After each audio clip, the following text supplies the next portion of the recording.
আচ্ছা, class 9 chapter 16-14 অঙ্ক। দুটি বৃত্তের পরিধির অনুপাত 2:3, তাদের ব্যাসার্ধের দৈর্ঘ্যের অনুপাত 2 সেমি হলে বৃত্ত দুটির ব্যাসের দৈর্ঘ্য হিসাব করে লেখো।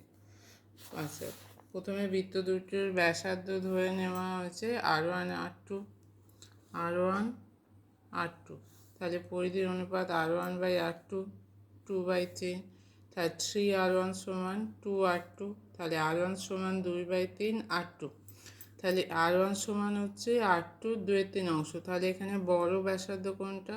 R2টা।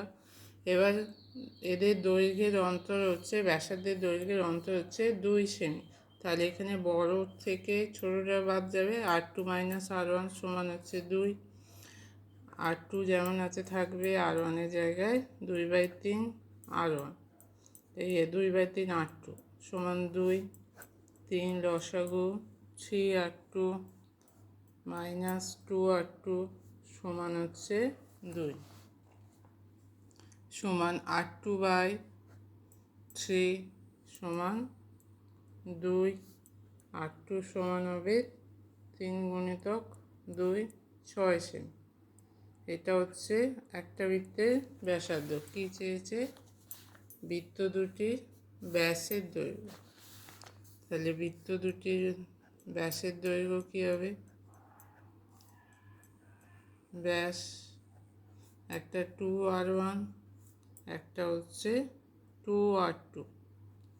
আচ্ছা, এখানে R2 বেরিয়েছে 6, তাহলে R1 সমান কী হবে?